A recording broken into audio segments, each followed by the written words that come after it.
NZXT Cam. Monitor your games while playing. To learn more about it, check out the description.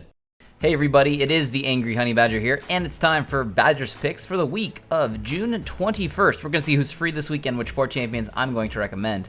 Free this week, there's going to be Akali, Brom, Dr. Mundo, Draven, Kog'Maw, Olaf, Rumble, Veigar, Zac, and Zillion. And for my first champion recommendation for the week, I'm going to actually give that one over to Akali. Remember when we saw a lot of Akali when she got really strong as a tank? What happened to that? Yeah, some changes did come in, but for the most part, I feel like it just kind of got stopped being played. Right now, there is a lot of diversity in the top lane, and I think she's someone who you could take up to said top lane for more diversity. You can also still play her mid too, and she still is going to always be a champion that if she does get a slight lead, she can really make that more than a slight lead shortly after by roaming and picking up even more kills. She explodes into a hard carry if she does get a little bit ahead. She can have a rough laning phase though, no doubt about that. But we don't see a lot of Akali like we used to back in seasons 1 and 2, and a little bit in season 3. But it's been a while since Akali's been out of the spotlight. In fact, come to think of it, I don't know how often I even ever see her picked in the LCS. I know she does occasionally, but not really too often. But yeah, you should definitely try her out this week if you don't own her or if you don't play her too often, because she can be impactful, and I'm thinking a tank Akali build right now could be okay in some circumstances. My second recommendation for this week is going to go over to Rumble. I'm a big Rumble fan. Don't play a ton of Rumble. When I do, I always enjoy it. He's super fun, and it's great to play someone you know. If you can land your abilities and be in the right positions, that you can do a really impactful job in team fights. And that's what Rumble does. Realistically, like I've always said, I think he has the most impactful mid-game ultimate just in the game, period, out of every champion. He can just absolutely wreck and divide and just destroy teams with a really well-placed equalizer. It's great around objectives, and now that objectives are even more important, such as Dragon and the way it stacks now, or the way you can get buffs from it, he can be an important and an impactful pick. They also did buff him a little bit not too long ago to make him even better in the jungle to help with his clear. He's still good top, obviously, but he actually can jungle fairly well too, and he does a pretty good job in there having a shield that helps him stay alive, and his ganks aren't terrible as he can basically have a slow up on his E pretty much all the time. So, if you want to play somebody new, maybe you haven't played him in a while or don't own him or haven't played him at all, or if you're just looking to play him in a new position where you haven't tried him, this would be a good time to try out Rumble. I think he can be super impactful if you can get a little bit of a hang of his playstyle and what all he can do.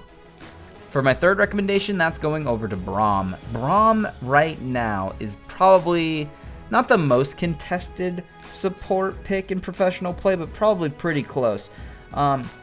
He does a good combination of having range with certain abilities and certain tankiness and the ability to close the gap and tank up other abilities coming in. He can stun people with auto attacks essentially, or his Q. He can knock people up, which is a pretty strong piece of utility to have in your kit when you want crowd control. He is fairly tanky. He can buff other people's defensive stats, and he can block incoming attacks fairly well. Brom kind of has the picture perfect all-around kit if you can utilize it very well, and that's why he's a very contested pick in professional play. You pretty much can pick him as a generic support and pretty much find a use for him, whether or not you want to jump in real hard with him and engage and start fights, or if you want to hold back and use his kit to peel and protect. He does both very, very well. Although not all supports do both of those very well. Some are just really good at peeling. Some are good at pretty much full-on engagements. Brom does a really good job at doing a little bit of everything. If you do play support and you don't own Brom, I would be surprised. But if you don't, and you're newer, or if you just don't play too many supports and you're looking for one to play, Brom is pretty darn fun actually, and very impactful. Try him out because he's free. And my final recommendation for this week is going to go over to Olaf. Ever since the changes to Triforce and to other items and to the meta shift as well, Olaf's actually been seeing more play recently, and Olaf can be very, very strong. There's really one key thing I want to say about Olaf, or two key things. One, when you are ulting, don't overextend so hard that your team can't support you with any backup unless you can absolutely destroy everyone and you don't need to worry about having backup. That's something that's really easy to do because you're able to run through all that crowd control. So you got to be very, very careful with Olaf. when you are ulting and running into the back of a team to maybe get to carries to kill them. You got to be careful that you don't outrageously overextend past your team. The other big thing too is to land your axes. If you continuously land axes, you continuously slow people and do damage to them, and you will easily pick up kills because of this. That would be one big thing to practice with Olaf if you don't play him. Don't overthink your axes, don't underthrow your axes, and just don't panic. Just don't feel like you have to pick it up and chuck it immediately. Pick it up and make sure you land your next one. You know, give yourself that another half second to make sure you're gonna click and land it in the right spot. And sometimes to people who are gonna try to juke your axe throws, sometimes if you wait that half second too, they're gonna basically juke themselves, end up just, you know, cutting down their distance between you two instead of actually running away. So that can actually help you out too with landing your next one. So Olaf can be a powerful pick. If he does fall a little bit behind, you can have a little bit of an unfun time, but he doesn't have too much of a problem, and he has some pretty good early ganks too if you land your axes, and he can then turn the tides and be very, very strong on invading. But try him out this week if you don't have him, since he's free. Those are the champions that are free this week. Those are all 10 of them. Those are the 4 I recommend you trying out. Obviously, there are 6 other champions. We'll cover those now briefly to let you know what I think. Dr. Mundo is free. Haven't seen a lot of play out of him recently, but he can be very tanky and annoying, so he can be good. Draven, I think Draven's an ADC that you either like him or don't like him. I personally don't care for him. I don't like his play style, but some people who really like that, they can do some work with it, but I just don't think he's fun to play. Kog'Maw kind of fell out of favor once they kind of nerfed him and other ADCs got buffed after he had his brief stint of too much power.